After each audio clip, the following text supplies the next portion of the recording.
Sí, sí. Bueno, ahí van saliendo los niños. Bueno, entre tanto que salen, bueno, qué alegría es para mí ver hoy a Kevin. Kevin, bienvenido. Qué gusto volver a verte. ¿Vienes con quién, Kevin? Perdón. Con tu esposa. ¿El nombre de tu esposa, por favor? Gina, bienvenida. ¿Y el bebé? Dylan, Kevin, Gina y Dylan. Bienvenidos. Hermanos, ¿cómo los recibimos? Eso es. Muy bien. Y a mí me pareció ver a Freddy por ahí. Me pareció. Se me escapa el nombre. Víctor. Freddy es el otro, es que los confundo. Víctor, está por ahí Víctor. Yo lo vi hasta. Eso. Víctor, qué bueno tenerte otra vez. Ya Víctor se ha venido por acá. Bienvenido, Víctor. Qué bueno, qué bueno. Qué bueno que estén por acá. Bueno, mis queridos, ubiquémonos en el capítulo 17 del libro de los Hechos. Bueno, para quienes nos visitan hoy, acostumbramos a estudiar libros completos de la Biblia y desde hace algunos meses hemos venido estudiando el libro de los Hechos. Hoy corresponde la enseñanza número 28 del libro de los Hechos y nos ubicamos allí en el capítulo 17, los versos 16 hasta el 34. Cuando, cuando consideramos al ser humano, si nos damos cuenta, independientemente del país donde nazca, independientemente de la cultura donde nazca, independientemente de la región donde nazca, independientemente si es hombre o mujer, si es joven o si es viejo, todo ser humano tiene un deseo innato de adorar a algo superior. Por eso cuando se ven las culturas indígenas que estaban en lo más recóndito, que no tenían contacto con las ciudades, notamos que ellos también tenían un sistema de adoración a cosas mayores o a cosas superiores, porque el deseo de adoración lo implantó Dios en el corazón del hombre, de tal manera que todos y cada uno de nosotros obedece a ese llamado interno que hace Dios a que se adore a una criatura superior. Esa realidad ha sido aprovechada por Satanás, por supuesto, para desviar al hombre a adorar cosas que no se deben, como lo registra por allá Romanos, honrando y dando culto a las criaturas antes que al Creador. Puede sonar extraño, pero cuando estudiamos la vida de Lidia nos dimos cuenta que ella adoraba a Dios y aún no lo conocía.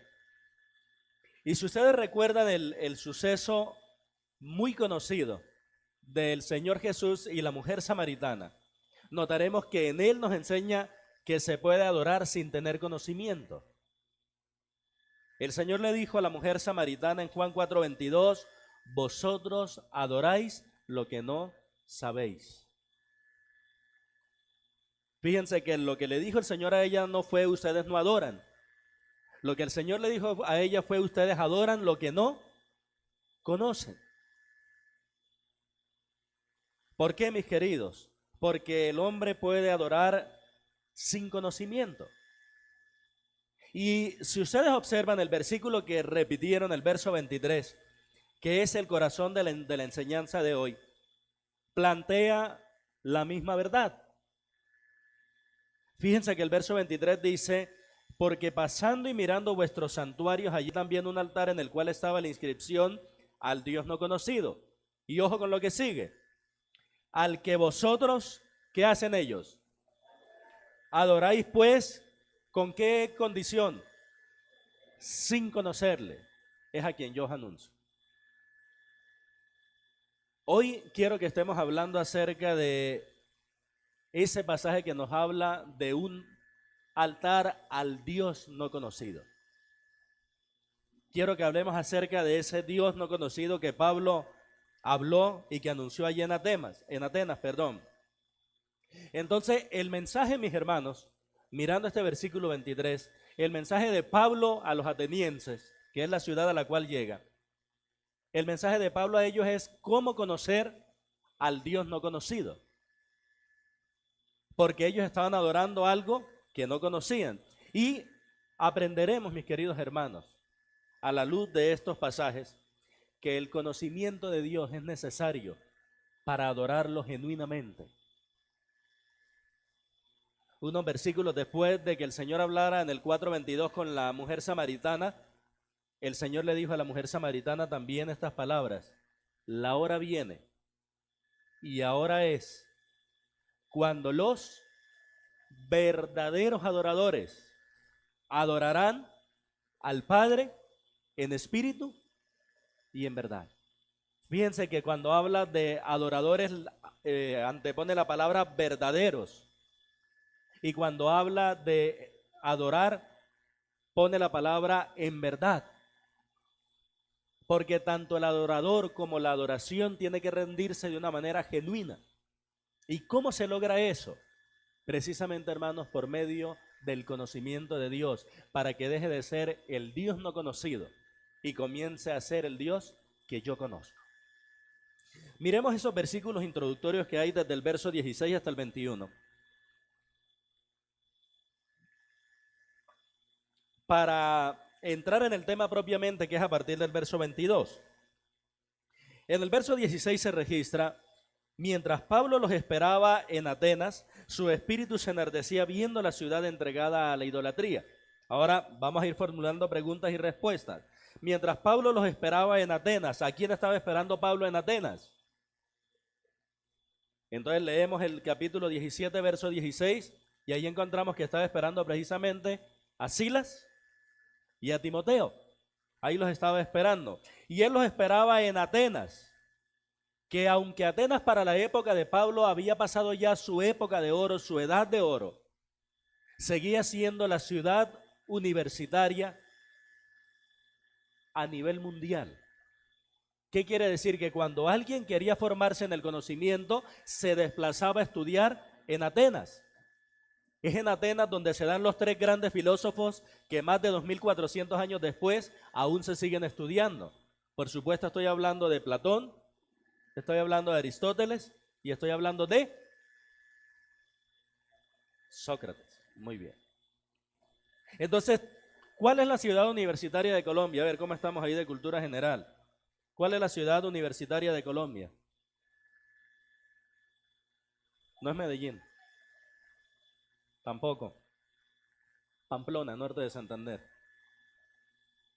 Pamplona es la ciudad universitaria de Colombia.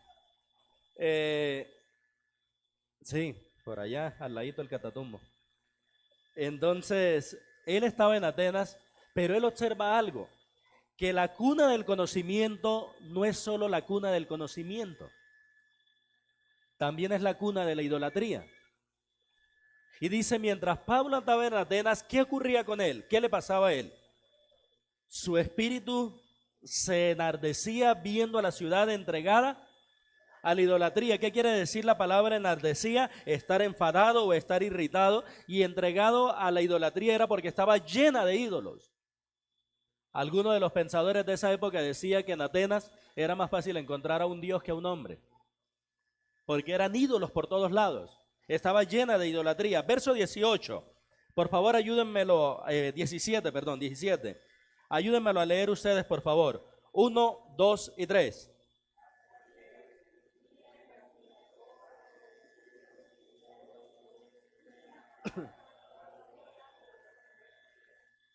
Hay dos lugares que se citan ahí de reunión. El primer lugar se llama sinagoga. Allí se reunían ¿quién?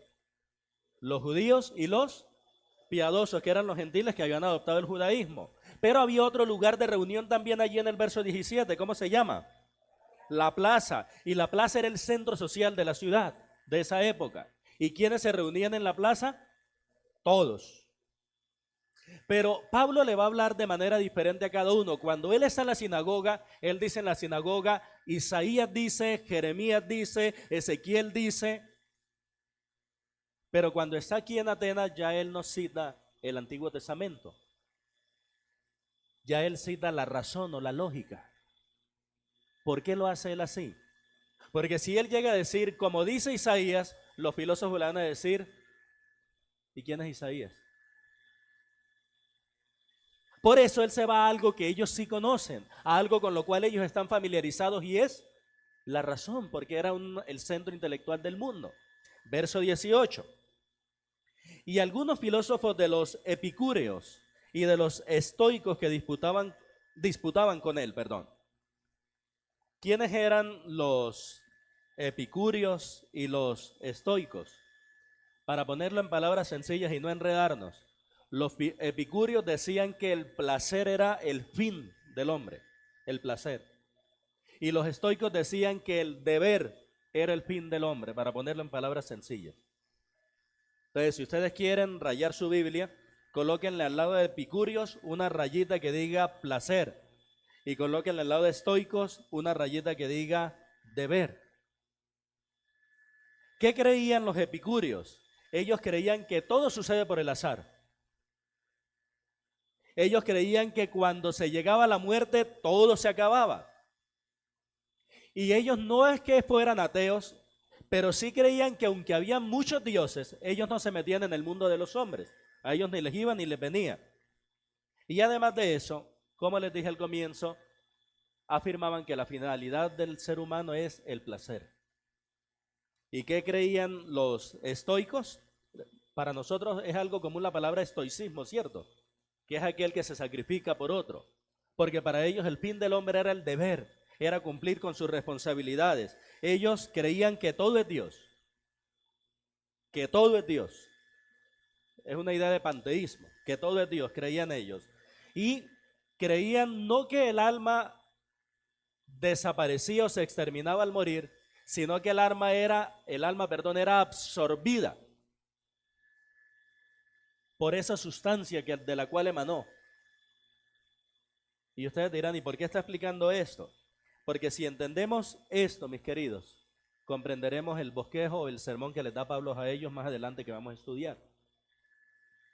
Porque lo que hace Pablo es decirle la verdad acerca de cada uno de esos pensamientos que ellos tienen. Y creían que todo lo que sucede es la voluntad de Dios.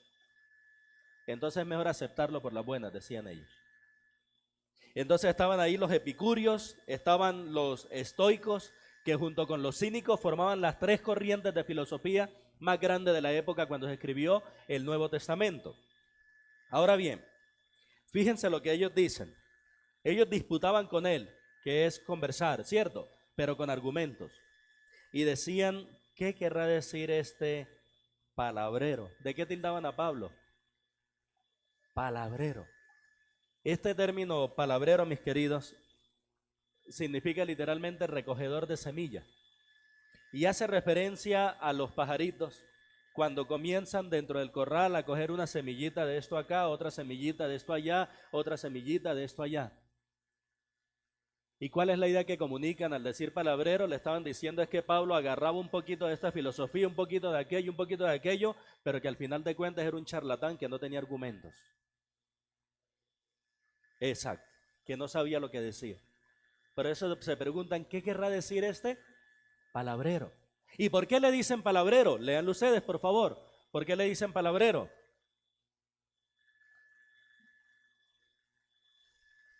Y otros, parece que es predicador, ¿de qué? Ojo que no dice de un nuevo Dios en singular, sino que dice de nuevos dioses. ¿Por qué?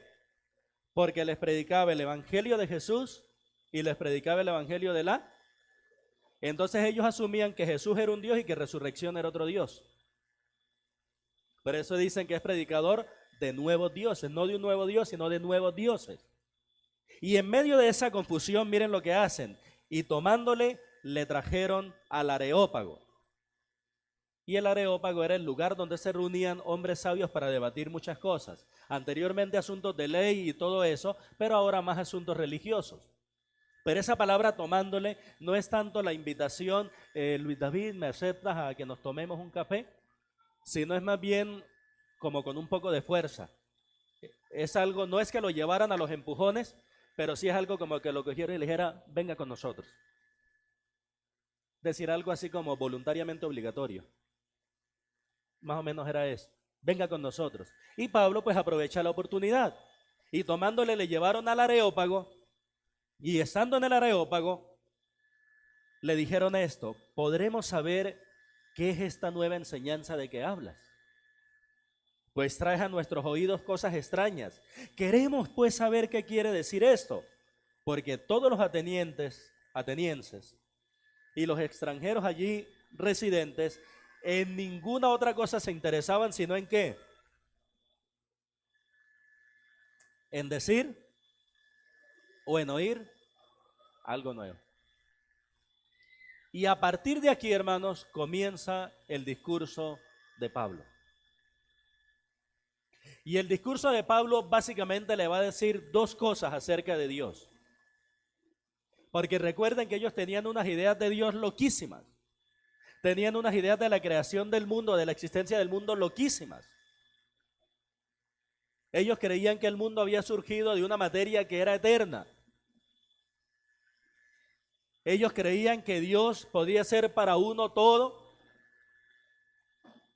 Y en el mejor de los casos, si Dios era el creador, era alguien que como un reloj de cuerdas le creó el mundo y usted verá qué hace. Pero a partir de aquí, Pablo les va a enseñar a ellos dos cosas acerca de quién es Dios. La primera, que Dios es el creador soberano. Y la segunda, que Dios es el juez. Eso les va a enseñar. Que Dios es el creador soberano y que Dios es el juez. En primer lugar, Pablo les dice a ellos que Dios es el creador soberano. Ayúdenme a leer por favor los versos 22 al 25, si son tan amables. 1, 2 y 3. Vamos de nuevo, vamos que empezamos atrasaditos. Vamos a la voz de 3. 1, 2 y 3.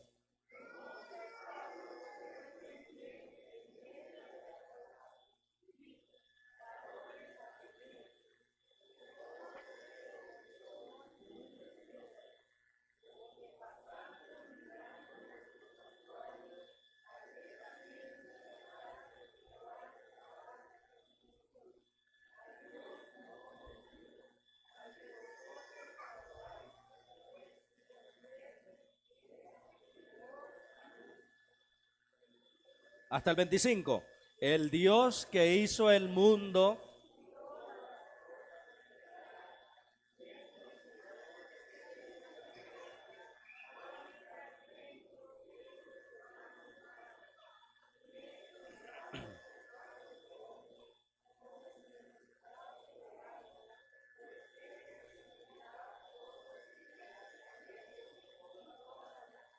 Bien. Miren, hermanos, que analizando la forma como Pablo encara a los atenienses, se aprende el procedimiento para evangelizar, para compartir las verdades de Cristo con personas que no tienen ese conocimiento.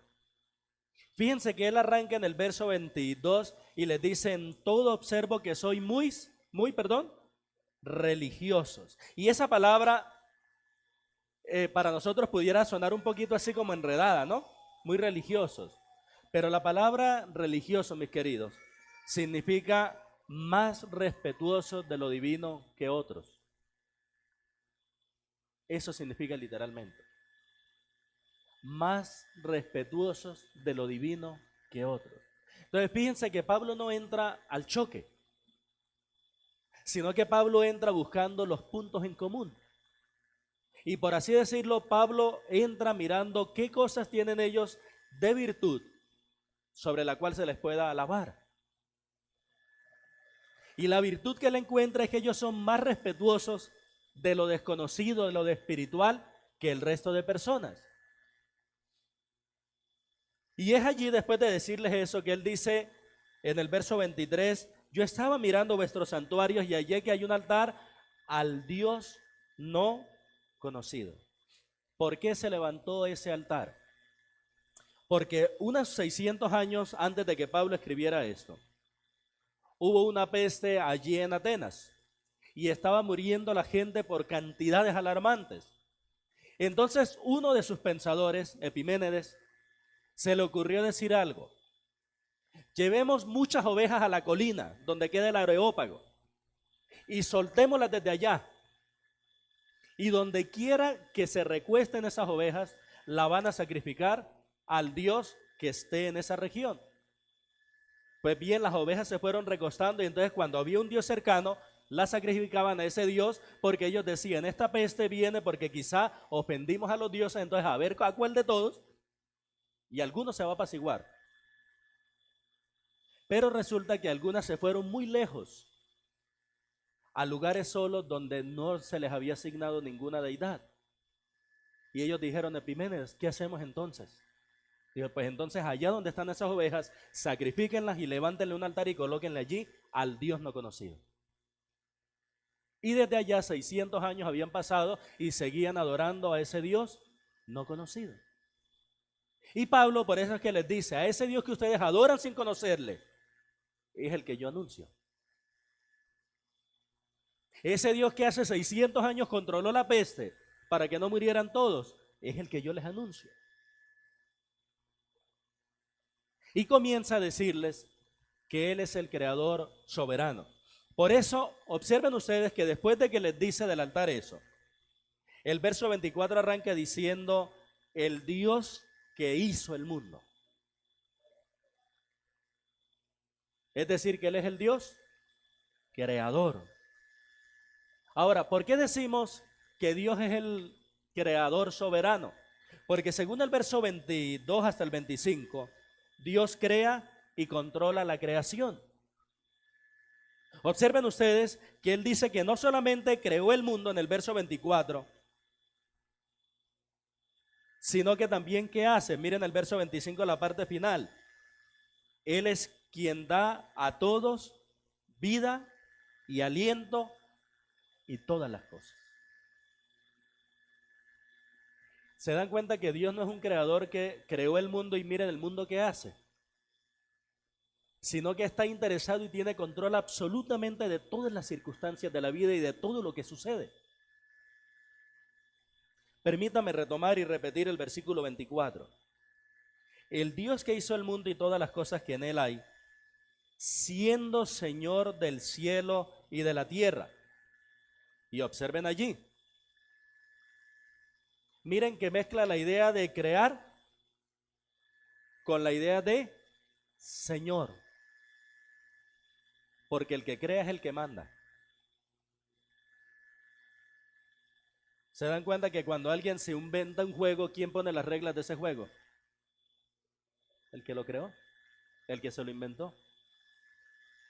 Y si eso es una realidad entre nosotros los humanos, ¿cuánto más no va a ser una realidad en el Dios Todopoderoso que creó los cielos y la tierra? Él creó las cosas y por eso dice, siendo Señor. Por eso decimos que Él es el creador soberano, porque Él gobierna toda la creación. Él no habita en templos hechos por manos humanas. Recuerdan que cuando Salomón fue a edificar el templo, dijo, Señor, yo te voy a edificar un templo a ti. Y ni siquiera los cielos y los cielos de los cielos son suficientes para tus pies. Por eso Pablo les dice, Él no habita en templos hechos por manos humanas. Tampoco es honrado por manos de hombre. Pero ustedes dirán, entonces el ser humano no puede honrar a Dios. No en este sentido. ¿En cuál sentido? En creer que Dios necesita al ser humano. Por eso dice, ni es honrado por manos de hombre como si necesitase algo. Porque Dios es el único ser libre. ¿Y por qué es el único ser libre? El verso 25. Pues Él es quien da a todos vida y aliento y todas, ¿qué? Todas las cosas. Verso 25 nos dice entonces, mis hermanos, que Dios no necesita al hombre, ni la honra, ni los templos de Él, porque Él es el que sustenta toda la creación. Pero también los versos 26 al 29 nos van a decir que Dios es el creador y soberano, porque Él crea y controla al hombre. Ya miramos en los anteriores versículos que Él crea y controla a su creación. Pero ahora va a dirigirla a que Él cree y controla al hombre. Miren ustedes por favor el verso 26. ¿Cómo hace Dios o por qué Dios controla al hombre? De una sangre ha hecho todo el linaje de los hombres. Esa palabra linaje es la misma palabra etnia. Es familiar esa palabra para nosotros, ¿verdad? Y etnia hace referencia a grupos que se van formando con ciertas costumbres en común, ¿cierto? Esos son etnias, son etnias. Esa es la palabra para acá, que es diferente a las dos que siguen para hablar de linaje. De una sola sangre. ¿Cómo se llama esa sola sangre? Dice ahí el verso 27, de una sangre, 26, perdón. De una sangre ha hecho todo el linaje de los hombres. ¿Cuál es esa sangre? La que le dio a Adán. Porque todos nosotros ahora no somos familiares, pero comencemos a echar para atrás y nos daremos cuenta que nos vamos a encontrar en algún punto. Porque todos procedemos de un solo hombre y una sola mujer. Por eso el nombre Eva significa ¿qué? Madre de los vivientes, una sola sangre. Ahora miren el poder de Dios y miren la capacidad de Dios que dice Pablo, de una sola sangre, perdón, ha hecho todas las etnias del mundo. Pero no solamente eso, ¿qué sigue diciendo el versículo? Para que miremos el control del Señor sobre el hombre. ¿Qué sigue diciendo? ¿Quién me ayuda a leerlo? De una sola sangre ha hecho todo el linaje. Oigan, sigan, léanlo.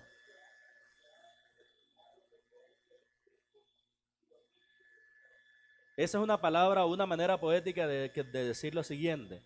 Le ha prefijado el orden de los tiempos. Es Dios el que decide cuál etnia se va a levantar en determinado momento y los límites de su habitación, hasta dónde va a ser el alcance de su reinado.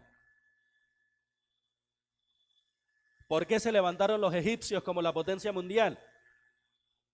Porque Dios lo dijo así. ¿Y cuánto tiempo reinaron los egipcios? El tiempo que Dios le dio. Y pasó lo mismo con los babilonios, con los medopersas, con los griegos, con los romanos, todos los reinos del mundo. Creo que el más reciente para nosotros podía ser el de Hitler, ¿no? ¿Hasta dónde llegó Hitler y por cuánto tiempo dominó? Por todo el tiempo que ese creador soberano determinó. Porque a él no se le sale nada de control. Él controla absolutamente todo. Sigue diciendo, ¿qué versículo leímos? ¿El 26? ¿Para qué hizo el Señor eso? ¿Para qué lo hace? ¿Para qué levanta el Señor pueblos? Les da grandeza y les dice, pero la grandeza es hasta acá, como al mar que le pone arena. ¿Para qué lo hace? Verso 27. Para que busquen a Dios. Es decir, no es para que se enorgullezcan. No es para que hagan como Nabucodonosor antes de la humillación, que decía, ¿no es esta la Babilonia que yo edifiqué para gloria de mi nombre y honor de mi imperio? Sino para que puedan decir como Nabucodonosor después de la humillación, ahora yo alabo y engrandezco al Dios de los cielos, porque entiendo que Él puede humillar al que Él quiere. Por eso dice el verso, para que busquen a Dios, si en alguna manera palpando puedan hallarle, aunque ciertamente no está lejos de nosotros, ¿cierto? Ciertamente no está lejos de nosotros. Creo que hay una cita de Deuteronomio, miren cómo dice del control de Dios sobre las naciones en Deuteronomio 32:8, pero la versión Nueva Traducción Viviente. Ayúdenme a leer ustedes, por favor. 1, 2 y 3.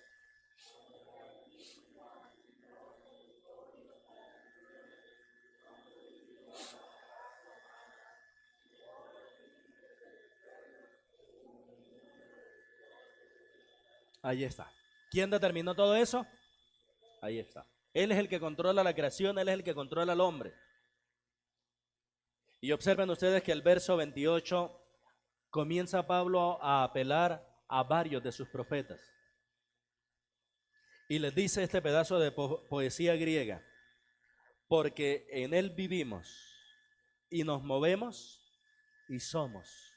Y les dice otro pedazo de poesía, como algunos de vuestros propios poetas también han dicho, porque linaje suyo somos. Y esta palabra linaje, junto con la que sigue, ya no habla de etnia. Esta palabra linaje que sigue aquí significa descendencia. Descendencia. Sí comunico. ¿Cómo decir que Catalina es la descendencia o el linaje de la señora Estela? Esa es la idea, una familia, una descendencia. Ahora, observen que Pablo les dice, es que sus propios profetas lo han dicho. En Dios vivimos, nos movemos y somos. ¿Qué puede hacer entonces el hombre separado de Dios? Ya sus profetas lo dijeron, le dice Pablo. Y va Pablo más adelante y le dice, y más aún, uno de sus profetas también dijo, porque linaje o descendencia de Dios somos. Y partiendo de esa lógica es que Pablo les va a romper la lógica a ellos, para mostrarles lo irracional que están haciendo ellos, o lo irracional, perdón, que están siendo ellos con la idolatría. ¿Por qué razón? Porque si somos linaje suyo somos, verso 29, siendo pues linaje de Dios, no debemos pensar que la divinidad sea semejante a oro o plata o piedra, escultura de arte y de imaginación de hombres. ¿Qué es lo que Pablo está haciendo acá? Les está agarrando una declaración que ellos tienen y que dan por cierta y les está diciendo, miren que ustedes actúan en contra de esa verdad. Es similar a cuando en nuestra época nosotros con mucha decencia, pero también con toda la firmeza que se requiere, ponemos a reflexionar a la persona cuando nos dice, ¿usted cree en Cristo? Y dice, sí, claro, yo creo en Cristo. ¿Qué va a hacer usted para ser salvo? No, yo tengo que obedecer. Y comenzamos a explicarle, pero entonces, ¿se va a salvar usted o lo va a salvar Cristo? Para mostrar la incoherencia entre lo que se dice y lo que se hace. Esto es lo que está haciendo Pablo acá. ¿Por qué no debemos pensar que la divinidad sea igual a oro, plata o imaginación de hombres? Porque sencillamente el hombre es hecho imagen y semejanza de Dios. Y por esencia Dios es espíritu. ¿Qué imagen le podemos componer entonces para que se parezca a Él? Ninguna. Por esa razón el Señor, guardando a los israelitas de la idolatría, cuando salieron de Egipto les dijo, me van a edificar altar, pero no van a labrar ninguna piedra. Cada piedra donde fueran a edificar el altar tenía que ser diferente. ¿Para qué? Para que no creyeran los israelitas que alguna forma de piedra era la que se parecía a Dios, sino para que al ser todas las piedras diferentes, cada vez que fueran a ofrecer sacrificios, ellos entendieran, no hay manera en que yo le pueda dar una forma a Dios porque Él es espíritu. Y es ese espíritu que sustenta todas las cosas.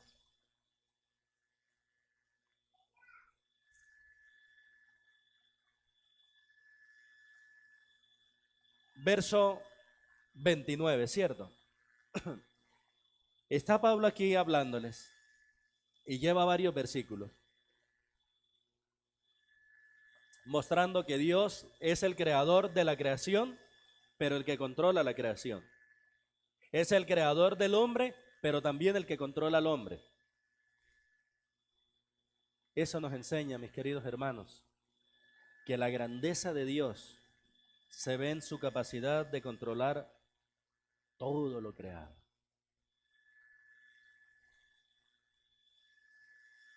Nosotros los hombres muchas veces podemos crear cosas y luego esa cosa se nos sale de las manos.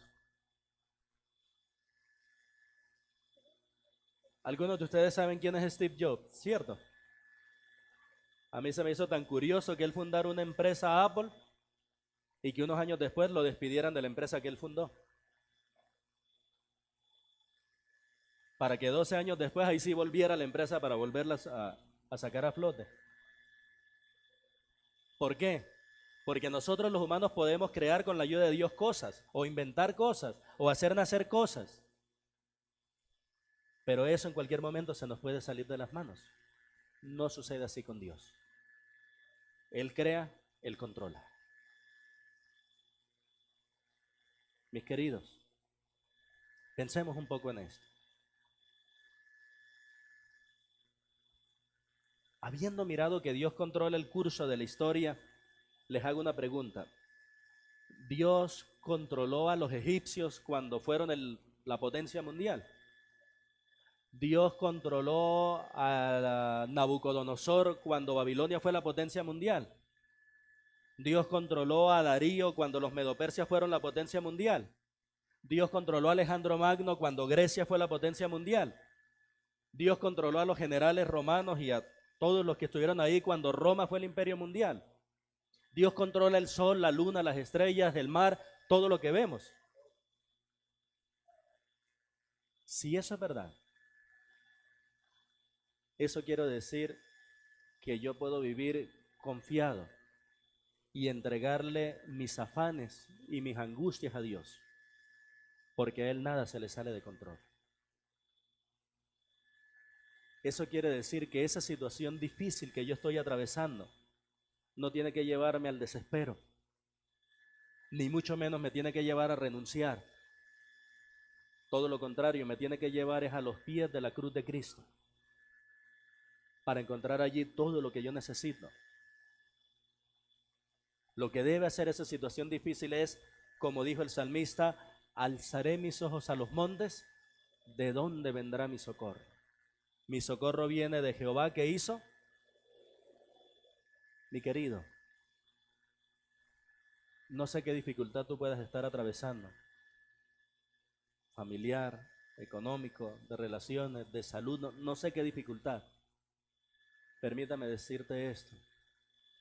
Dios controla lo macro, Dios controla lo micro. ¿Qué indica eso? Que Dios controla perfectamente todo el universo. También lo hace como controla cada célula de tu cuerpo.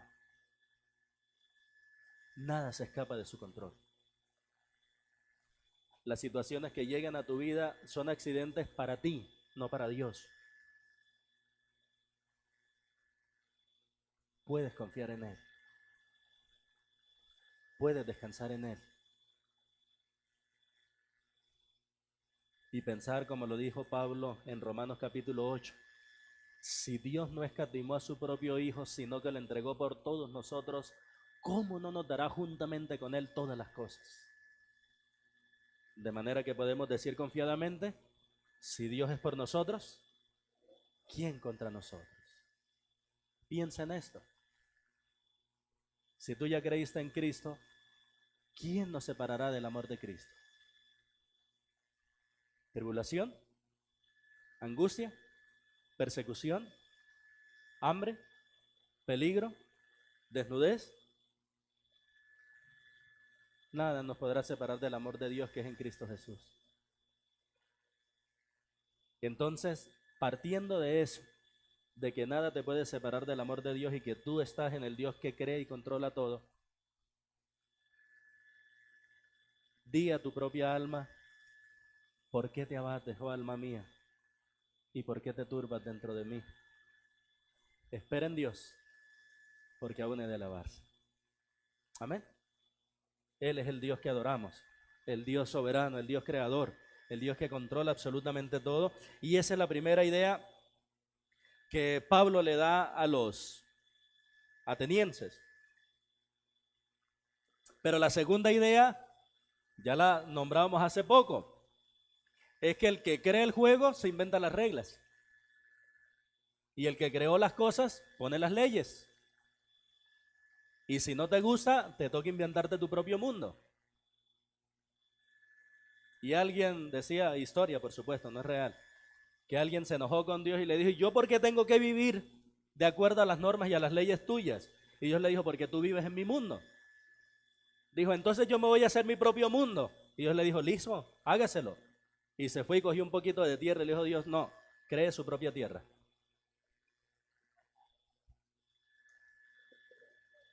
Nos guste o no nos guste, estamos amarrados a Dios. Y no podemos hacer nada sin Él. Por eso, después de que Pablo les dice que Dios es el creador, lo lleva a algo muy importante. Como Él es el creador, Él también es el juez. Toda criatura debe un día estar de pie ante el Creador para darle cuenta de lo que hizo en vida. No importa si lo cree o no lo cree. ¿Qué ordena ese juez? Versículo 30, ayúdenme a leer ustedes y en voz bien alta, como ustedes leen de bien. Miren qué ordena ese juez. A la voz de tres. 1, 2 y 3.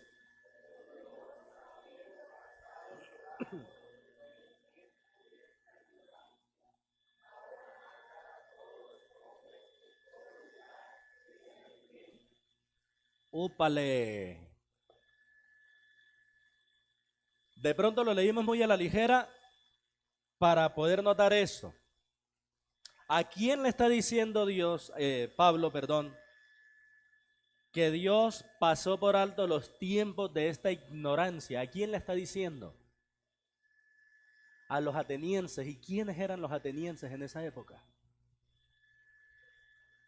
La potencia mundial del conocimiento. ¿Sabe qué les está diciendo Pablo? Pero de una manera muy decente. Ustedes son brutos. Por eso les dice, Dios está habiendo pasado por alto los tiempos de esta ignorancia. Le está diciendo a los filósofos que por definición son los amantes de la sabiduría, ustedes son ignorantes. ¿Y por qué son ignorantes? Porque toda esa sabiduría no les alcanzó para conocer al Dios verdadero y la prueba era toda la idolatría en la cual estaban sumidos.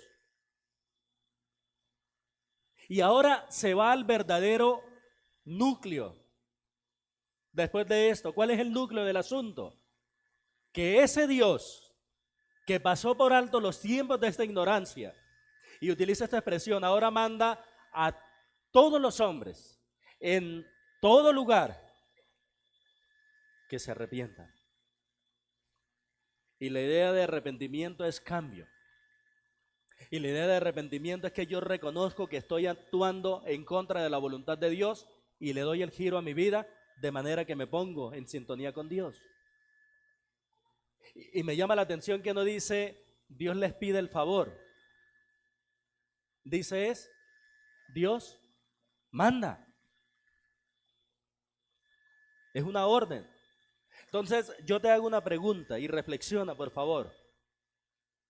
¿A qué equivale que tú no te arrepientas de tus pecados?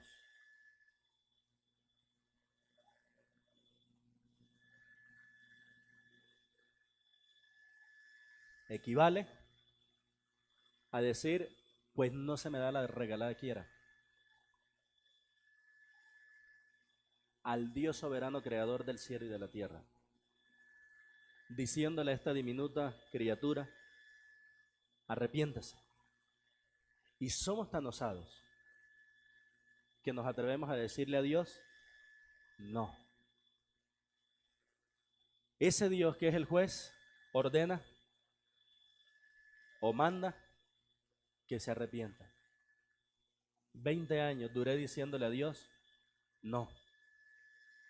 Por eso cada vez que pienso en esos 20 años diciéndole a Dios no, puedo comprender cuánta misericordia tuvo el Señor conmigo, que no me eliminó.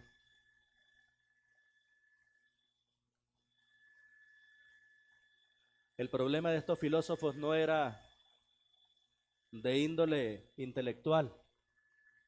El problema de estos filósofos era de índole espiritual.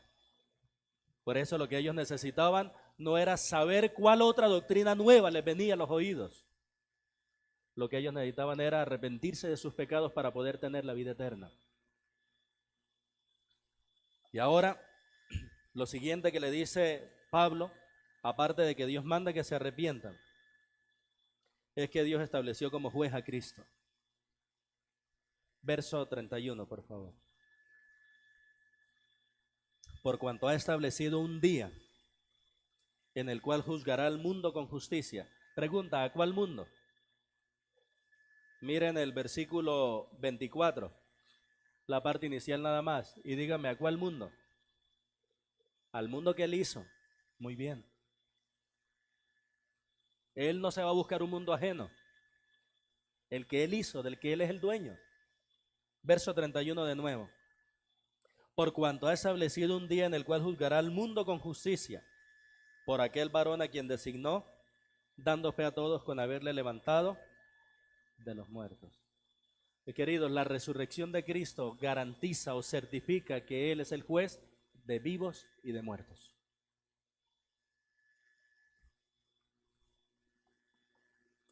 Algunos dicen que la muerte es la cita inevitable, ¿verdad? Yo tengo que decirte que no es del todo cierto. Algunos cristianos la evitarán o la evitaremos si el Señor viene antes. Algunos cristianos no morirán, algunos. La cita inevitable de todo ser humano es con Jesucristo. creyente o no creyente, porque Él es el juez del universo, porque Él es el juez de este mundo que creó Dios y le dio las leyes al hombre, y el hombre no ha querido obedecer las leyes, por lo cual es justo que Él venga y juzgue al mundo con justicia, como lo dice.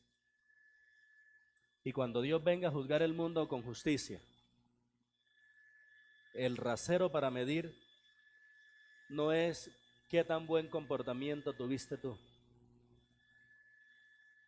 El rasero para medir es, tienes que haberte comportado tal cual como yo me hubiera comportado. Tienes que haber vivido toda tu vida tal cual como yo lo hubiera vivido. Tienes que haber hablado toda tu vida tal cual como yo hubiera hablado. Tienes que haber pensado toda tu vida tal cual como yo hubiera pensado. Ese es el rasero de Dios. ¿Quién llega a ese nivel? Por esa razón necesitamos a Jesucristo. Por esa razón en ningún otro hay salvación. Por esa razón tu mejor esfuerzo no vale la pena. Te vas a quedar infinitamente corto, porque el estándar de Dios solo puede ser cumplido por el Hijo de Dios. Y Él vino y dijo estas palabras: yo no he venido para abrogar la ley y los profetas, sino para cumplirla. Y habiendo vivido Él una vida sin pecado, y habiendo tenido Él palabras sin pecado, y habiendo tenido Él pensamientos sin pecado, toma nuestro lugar en la cruz del Calvario, para que cuando Dios juzgue al mundo con justicia, tú y yo, los que creemos en Cristo, no nos vamos a evadir de ese juicio. Lo que va a ocurrir es que ese día Él va a mandar el juicio, tal cual como lo hizo en Egipto, sobre todos. Pero aquellos que estén en Cristo van a ser librados. Así como en Egipto, el juicio fue sobre todo Egipto, pero el que tenía la sangre en la puerta de su casa, Pascua. Un día Dios juzgará al mundo con justicia. Y por esa razón fue que el Señor Jesucristo dijo: si la justicia de ustedes no es superior que la de los escribas y los fariseos, no pueden entrar en el reino de los cielos. Y viene la pregunta: ¿cuál es la justicia superior a la de los escribas y fariseos? La justicia de Cristo. Tú necesitas a Jesucristo, porque un día te presentarás ante el Dios creador para dar cuentas. Insisto, tu mejor vida, tu mejor esfuerzo, tus mejores obras no van a servir de nada. Solo la obra de Jesucristo en la cruz del Calvario. Solo esa obra. Después de que Pablo le dice esto, él hace como un choque de trenos tanto para epicúreos como para estoicos. Porque con esto le está diciendo que la vida no es una marcha hacia la extinción como afirmaban los epicúreos, pero que tampoco es una marcha hacia la absorción como afirmaban los estoicos. La vida es una marcha hacia el tribunal de Dios, ante el cual tú y yo tendremos que presentarnos un día. ¿Qué quiere decir esto? Que Dios juzgará al mundo con justicia.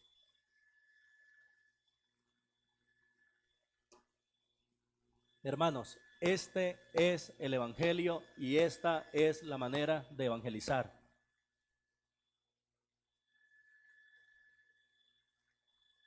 No es haciendo promesas de salud, de prosperidad, de arreglo de problemas. La manera de evangelizar es muy sencilla. Usted como pecador tiene una deuda con Dios y un día Dios lo va a juzgar. ¿Qué va a hacer? Ese es el Evangelio. ¿Qué va a hacer? Siempre que se predica el Evangelio hay reacciones y los versículos finales registran 3. Miren por favor el verso 32. Pero cuando oyeron lo de la resurrección de los muertos, primera reacción, unos se burlaban. Segunda reacción, otros decían: ya te oiremos acerca de esto otra vez. La segunda reacción es ¿cuál? Aplazamiento. Y así Pablo salió en medio de ellos, pero hay una tercera reacción. Verso 34. Creer. Entonces, las tres reacciones a la predicación de Pablo es las mismas, o son las mismas tres reacciones que tenemos nosotros hoy en día. O se van a burlar de nosotros, o nos van a decir, después te escucho, o van a creer. O van a creer. Mira, Pablo dio a conocer al Dios no conocido. Y lo que Pablo dijo fue dos cosas fundamentales. Él es el creador soberano y juez. Les hago la pregunta, hermanos. ¿Por qué Dios tiene la facultad de ser el juez de todos? Porque Él nos creó. Y si eso no fuera poco, aparte de crearnos un día, Él envió a su Hijo para que derramara su sangre por quién, según Juan 3:16. Porque de tal manera amó Dios al. Entonces, aparte de que crea el mundo, compra el mundo con la sangre de su Hijo Jesucristo, ¿tiene Dios derecho entonces a juzgarnos? Todo el derecho. Tu cuerpo no es tuyo, no te crees esa mentira. Tu cuerpo es del Creador. Que Dios se puede conocer en la Biblia, eso es claro. ¿Verdad? Que Dios se debe conocer en la Biblia es claro. Hay una parte que me gusta mucho de cuando David le está hablando a su hijo Salomón y le dice a él, siendo él un muchacho, le dice, reconoce al Dios de tu padre. Si tú le buscares, lo hallarás. Entonces viene la pregunta, ¿se puede conocer a Dios?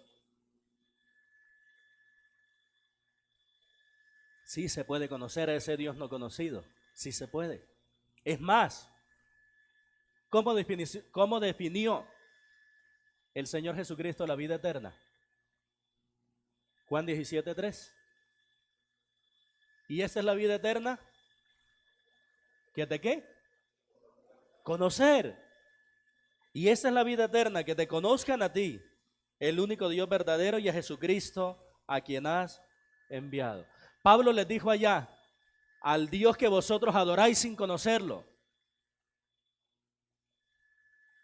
Y lo que él viene dándole información para que ellos conozcan a ese Dios y lo puedan adorar de una manera genuina.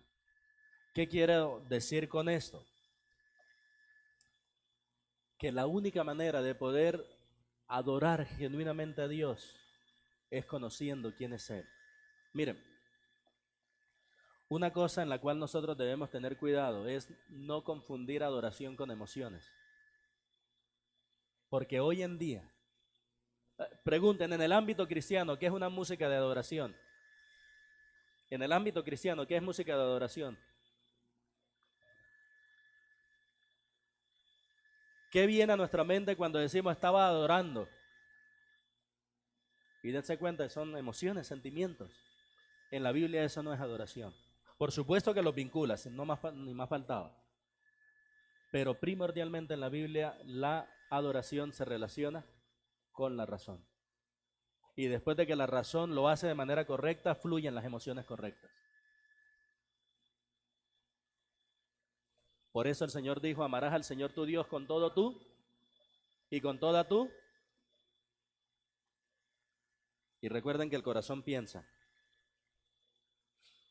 La adoración está conectada con la razón por la sencilla razón de que se requiere la razón para adorar genuinamente, el conocimiento.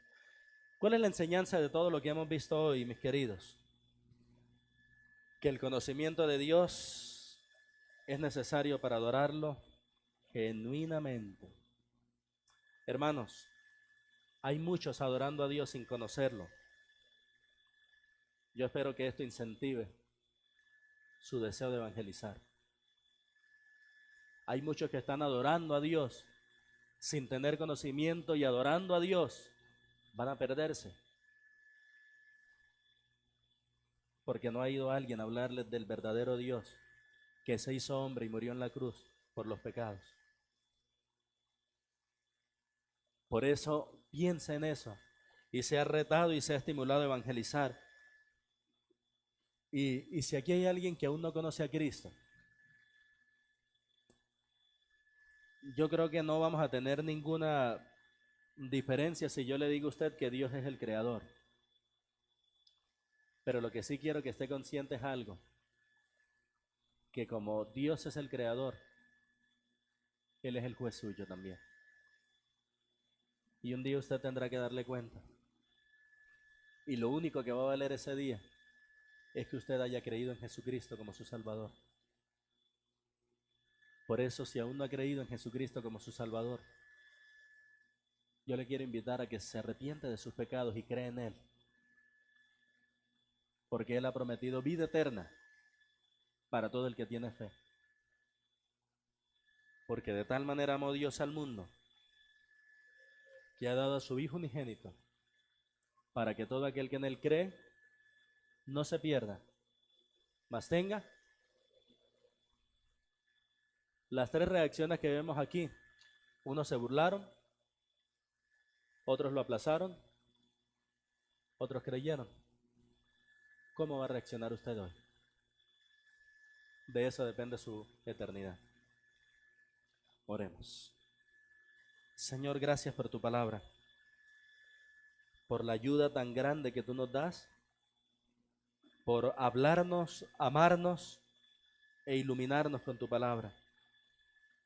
Te pedimos que a los que somos cristianos crezcamos en el conocimiento tuyo y que aquellos que aún no han rendido su vida a Jesucristo lo hagan hoy, para que por la fe en Él sean salvos.